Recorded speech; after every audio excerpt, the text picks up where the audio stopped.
In 1976, you began producing ABC specials for Barbara Walters. How did that come about?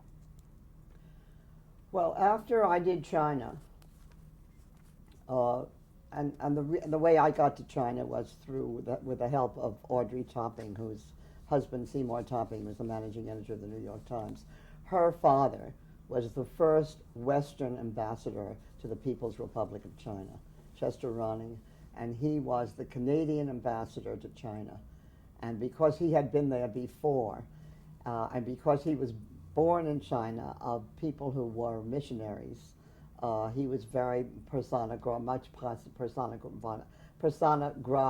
with Zhou Enlai. And when I applied, I mean, and I'll make the long story short, when I applied, he sent word to Zhou Enlai that he felt that I would be the perfect person to trust to do the first program. It was the first time Westerners had been allowed into China with cameras to do a film about the new republic, and we were enormously successful there.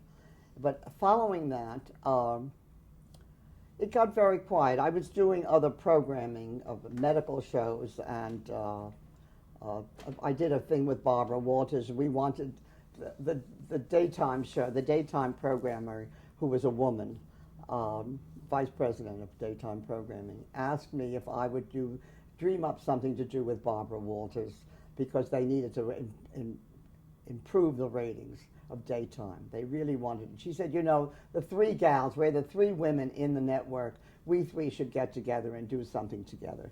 So we dreamed up, the three of us sat down and we decided we'd do something called the Royal Lovers. Barbara Walters goes to visit the Royal Lovers. And so we did the Heirs to the Throne in France. We did the Queen Margaret, the young new Queen of Denmark. We did the royal couple in Sweden, and one other that I can't remember. In any case, it was very exciting, and the ratings went to the roof, and Barbara and I had a great time doing this.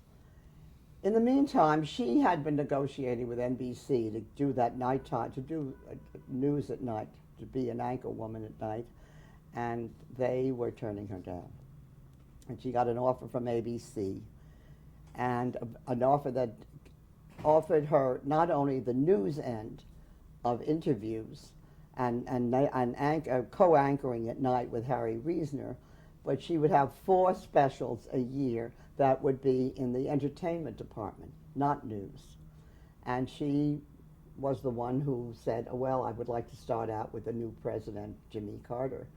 And they said, well, we'd like to have something, Jimmy Carter, and maybe some entertainment thing. She said, well, I'll do Barbra Streisand.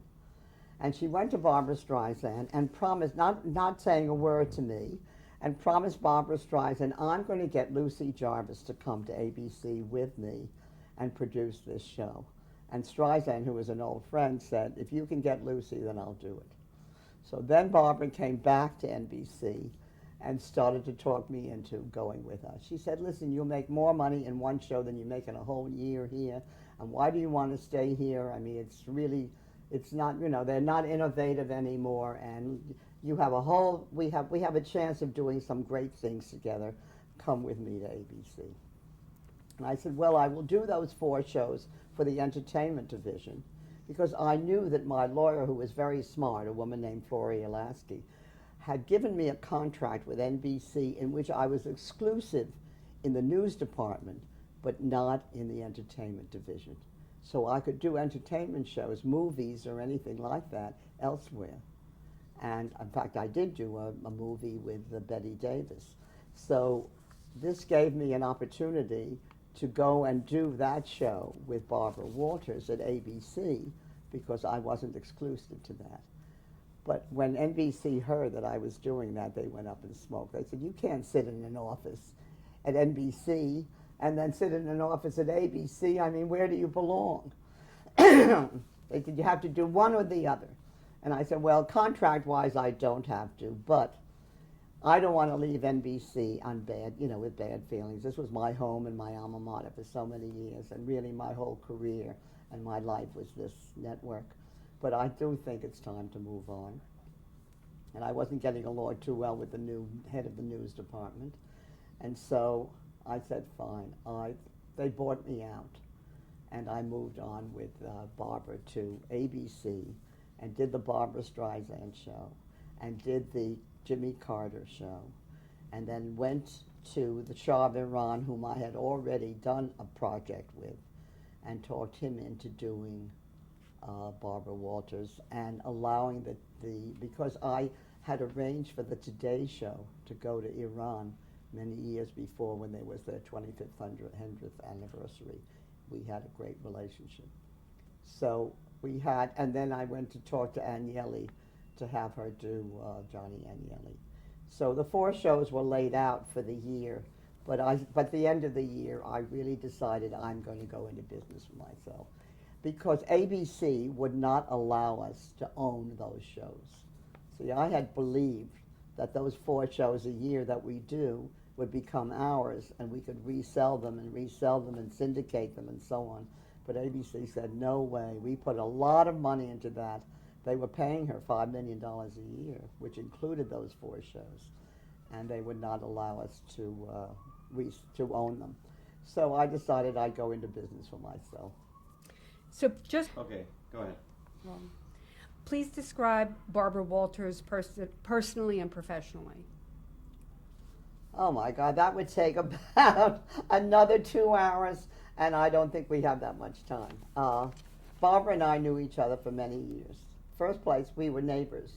She lived exactly in the same building across the hall from me, although we had separate entrances because the building is made in such a way that there are 2 elevators, north and south.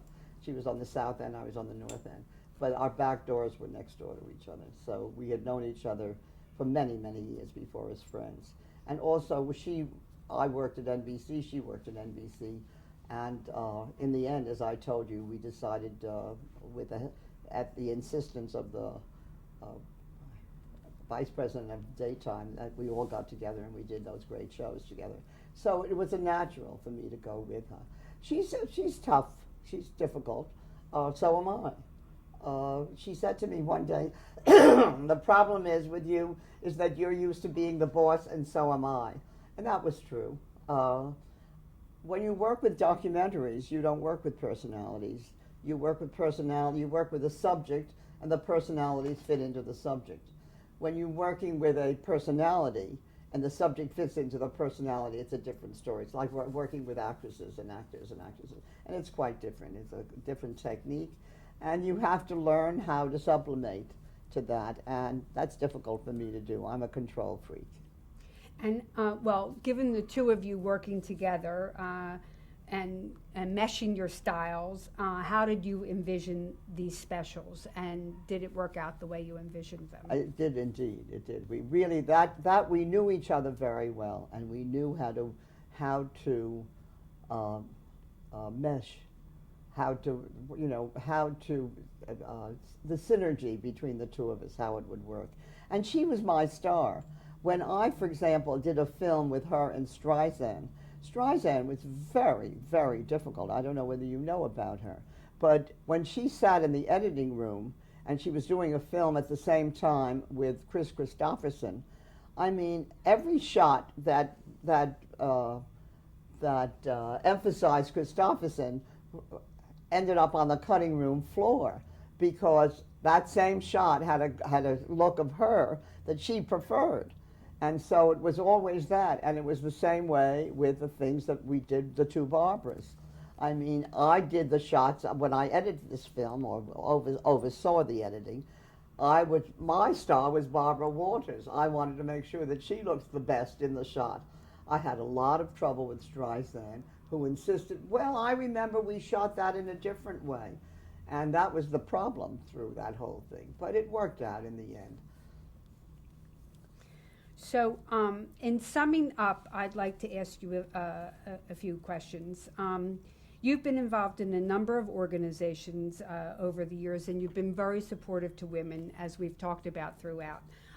What do you think the impact of New York Women in Film and Television has been for women in the industry over the years? Oh, well, I think it was very important. Remember, I told you earlier that I found that some women in advertising were not at all supportive. On the contrary, and I found that obnoxious. Whereas women in film are very supportive of each other. It's a different thing. It's a sorority in which we all work together because we feel that each one that makes a success is a plus for us. And I think that not only through the years, I was the one, as I told you earlier, to open up the unions for the editing. But since then, women in film have campaigned for women camera persons and women directors, and it's all come about as a result of their efforts, and that's a very positive thing. We aren't all the way there yet. I mean, you still don't have women presidents of these major organizations, and when you do, that only lasts a short time, as with Sherry Lansing. But we're getting there. We've made enormous progress since. And can you sum up in your career, if you had to say one thing, what do you think that your proudest achievement was, just in one project? My proudest achievement was to let Americans know that there are other people in the world who are just as important as they are, and we must learn to live with each other in peace. And I'm just curious, did you ever think about living or working in Hollywood, or was that not something? No, never. The NBC was after me for years when I was head of so-called cultural programming and all the things that I did. They wanted me to go to the coast and head up an office there in documentary filmmaking. It's not my style. I'd go to the coast a lot, and I used to stay at the Beverly Hills, and everybody knew me there, and I knew them, and I worked out of the Burbank office very often. We used to do a lot of remote programming even for A Nation's Future. And sometimes if I was doing a show in Seattle, Washington, for example, I would work out of the office in Burbank. But the lifestyle in California is not my style. I'm a New Yorker. What are your current projects? My very current project, I mean, there are many, but that I've done since the last one that I've told you about. But my most current project is something I'm very excited about. It's a Broadway musical, and it will be, that is, in another year and a half, I hope. I'm developing it, and it's very exciting. It's based on a true story, and the true story was brought to me by two young men, Gary Keyes and Steven Silverman, who are friends of the people who in the story. It's based on an incident or an episode or more than a moment, because it lasted a number of years, between Duke Ellington and Eleanor Roosevelt. It's a very exciting story indeed. And it will feature Duke Ellington's music, and it will tell you a great deal about these two people that not many people know. And you mentioned that Sidney Gitlin was an important mentor Irving Gitlin was an important mentor to you. Would you like to mention anybody else that you would consider really an important mentor? Oh my, if I do that, I will forget somebody, and I don't really want to do that. I mean, the heads of the networks, the heads of studios, the people that I worked with, directors and other producers and researchers. I mean, I've mentioned some of them already: Tom Priestley and Joanne Goldberg and Ann Black, and there are more. And I'm sorry that there isn't time to go into an hour-long list. But your mother's. But everybody who contributed in some way to the various, what we call Jarvis classics, which are now being distributed by the Monterey Company on the West Coast. Everybody who contributed made it work. Everybody who had something to say, and I listened to everybody, because I really believe that the success of a person is not that one person. The success of a person are the people that work with her or him and contribute and are encouraged to contribute. And you're as good as the group around you. How have television audiences changed throughout the years, and how have their tastes, the audience tastes changed? I don't think the audience changed. I think the networks have changed. you don't find documentaries, and you don't find cultural programming, and you don't find in-depth things anymore. I mean, they went to the magazine format and to sound bites. And unfortunately, I think that the population are the losers as a result of that. I'm sorry to see that happen. I think documentaries were a very important part of our society and our education. From the smallest, from the youngest, from the first grade on, through college, etc. I had too many wonderful responses from educators all through my career to not understand that that was very much a part of the education of America. And now it's missing. So what advice would you give to an aspiring young documentarian? Fight. Fight for your ideas, fight to get better programming on, fight for your documentaries. There are many more outlets now than there used to be. Don't be afraid to go to some local outlet. Don't be afraid to go to, the networks are not running the world anymore. The outlets are fantastic, and now we're going to have that on internet and on the computer. I mean, think of the outlets there are. Don't stop doing what is really important to you. Do you consider yourself a pioneer? Yes, I was a pioneer. How can I not be at my age? And do you think the industry has changed for women? Do they have to pioneer as much now? I think after all I've said, if you ask me a question like that, I think that's very strange. Okay, moving right along. And how would you like to be remembered? How would I like to be remembered? By my granddaughter, Serena Jarvis, who I think is another Lucy Jarvis in the making.